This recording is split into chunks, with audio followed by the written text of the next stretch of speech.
You're on record as saying you support Arizona's immigration law. I would like to bring it to New York.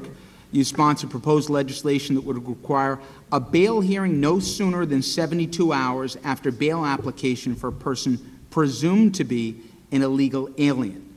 By the way, it was proposed that no members of even your own party would touch. Explain for the audience how you can pick out who you presume to be legal or illegal by I'm going to tell you right now that that's not a direct quote from me at all, and it's part of a 287G. But I'll tell you exactly what I do support, and what I do support in the illegal immigration is illegal. My opponent can act like it's not an issue. No, but with all due respect, Mr. Ball, A6746 was the proposed legislation submitted. It would require, quote, a bail hearing no sooner than 72 hours after bail application for person presumed to be an illegal alien. Exactly. Now let me tell you exactly what it would do. It's a 287G program. We have in New York State a large population of criminally illegal aliens that even after they serve term at taxpayer expense are then many times released back on the streets to commit crimes again instead of serving time in their own nation's jail.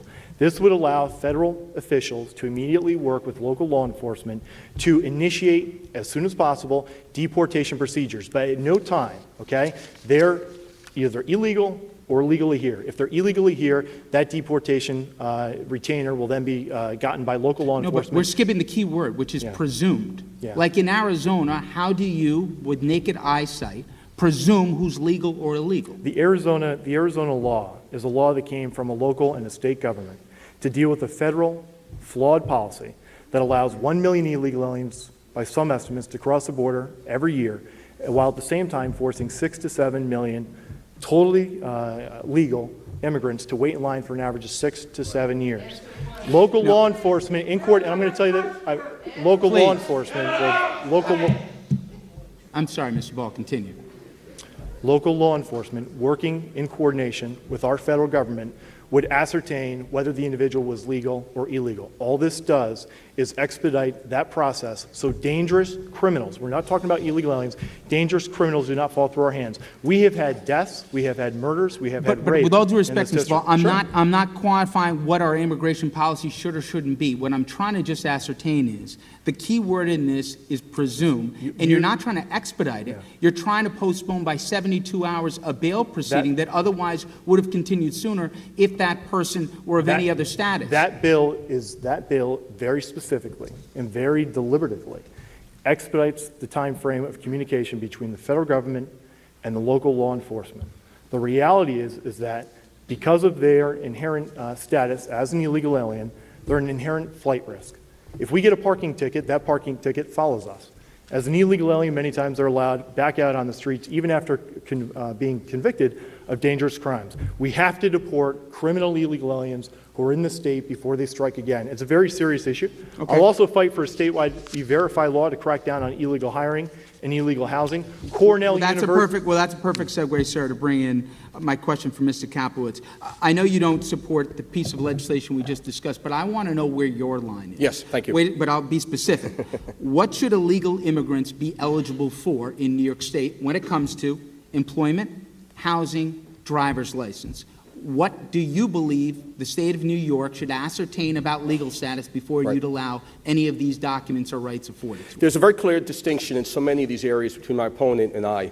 And on illegal immigration, his promise, the twin pillar of what he was going to do when he became a state assemblyman, is solve the illegal immigration problem and curb our property taxes. How are we doing with those two, Greg? Not so well. On the illegal immigration, unless Mr. Ball and his relatives came over the Bering Strait, I'm thinking about 40,000 years ago. Mr. Ball and his family, and thank God they're here, along with my family and so many others, are Americans, and we all came as immigrants. His race baiting, his immigrant baiting is not productive and is not constructive. Illegal immigration is illegal in that a country that cannot defend its border has given up its sovereignty. And in fact, you cannot have a porous border. No country can, no country should.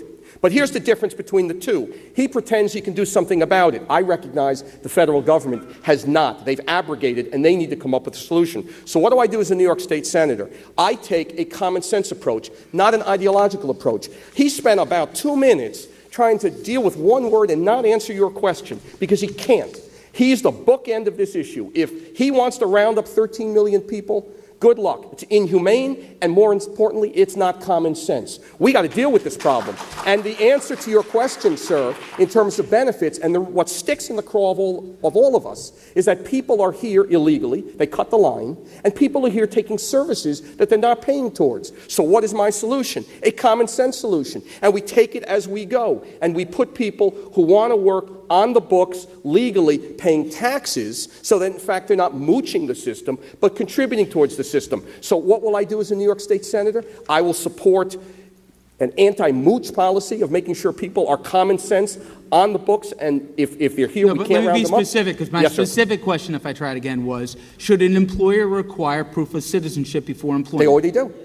Okay. In many industries and in many ways they do, and the answer is yes. Okay. The answer is, Secondly, and this is not, should a person be able to go to the DMV and get a license without proof of citizenship? I did absolutely not. Did not support that, and especially in a world where you can utilize that for purposes of exit, transit into a country and out of a country. No, I did not support that plan and would not support that plan Thank as you. a direct answer. Thank you, sir. I would very seriously like to make a follow-up point. I promise, though, And you'll I- have an opportunity in your closing statements. Mike We have to Caput- get Mike through. We Caput- only have sir, about 20 if you minutes let left, him, Mr. I will Ball. be Go happy right to ahead. follow up to the Karen follow-up asked if you Mr. want Mike to do Caput that. called me a racist tonight. Okay. I want an opportunity to Sir. respond. Well, Go ahead. Karen, go ahead. okay, well, I'm going to move on to a very, very simple